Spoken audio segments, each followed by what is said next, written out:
Comment s'est-il termine? Auteur Orpheu à lire 4 minutes publie le 03.11. 2019 mis à jour le 03.11. 2019 La protagoniste a réussi à remarquer qu'un des jeunes hommes avait un casque avec une caméra dessus.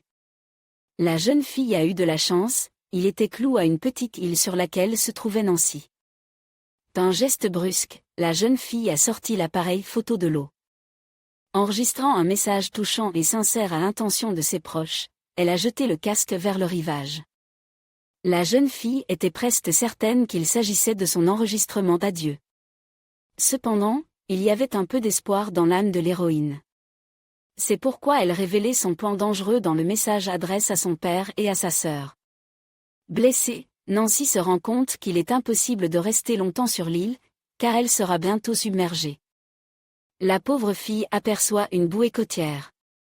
Nancy a pris sa décision. Elle plonge sous l'eau. L'héroïne se retrouve au centre d'un énorme groupe de méduses. Les créatures marines infligent des brûlures légères à Nancy. Cependant, les méduses sauvent la courageuse jeune fille du requin.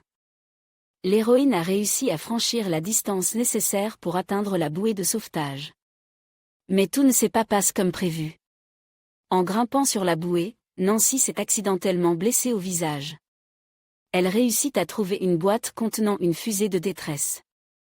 La jeune fille aperçoit au loin un pétrolier en mer.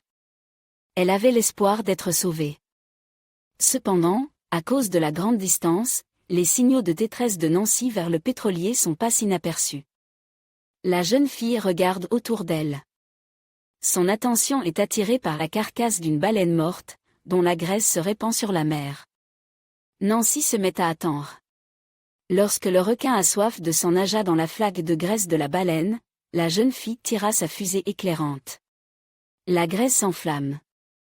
Pour le requin, ce fut une surprise totale. La douleur insupportable a contraint l'impitoyable tueur des mers à prendre des mesures extrêmes. Le requin commence à éperonner la bouée sur laquelle se trouvait l'héroïne blessée. La créature marine réussit à briser presque toutes les chaînes qui lui servaient d'ancrage. La jeune fille n'avait pas d'autre choix. Elle sauta instantanément dans l'eau et arracha le reste de la corde de fer. Nancy s'y agrippa à bras-le-corps. La chaîne était très lourde. La corde de fer entraîne la jeune fille blessée vers le fond. Mais le requin, comme l'héroïne s'y attendait, n'abandonne pas. Le tueur impitoyable a suivi sa victime dans les abysses de la mer. Nancy s'est mise à chercher d'urgence des moyens de sauvetage. Alors que l'héroïne était déjà presque à l'antre, elle réussit à rassembler les dernières forces dans un point. La jeune fille déviait légèrement sur le côte. Le requin ne s'attendait pas à un tel virage. À grande vitesse, le tueur des mers s'est heurté aux chevilles de l'antre et est mort sur le coup. Nancy était pratiquement épuisée. Il lui était difficile d'abandonner cette poursuite, dont sa vie dépendait. La jeune fille n'a pas pu faire face aux vagues de la mer et a perdu connaissance. La situation de Nancy n'était pas désespérée. Au bout d'un moment, Carlos arriva en courant sur la plage. C'est ce Mexicain qui, au début du film, a conseillé à la jeune fille de surfer sur les vagues à cet endroit. Il s'avère que le fils de Carlos jouait au ballon sur la plage. Au même moment, la jeune fille luttait pour sa vie avec un requin alors qu'elle se trouvait sur une bouée. Le garçon a découvert un casque sur lequel était fixée une caméra. Les images qu'il a découvertes l'en choquent. Le garçon s'est précipité à la maison et a montré l'horrible découverte à son père. Les restes du corps de l'un des garçons se sont échoués sur le rivage. C'est ce que Carlos a vu en courant. L'ami du gars était le propriétaire de l'appareil photo. Le Mexicain a poursuivi sa route. Dans la lisière près du rivage, il réussit à distinguer une fille blessée.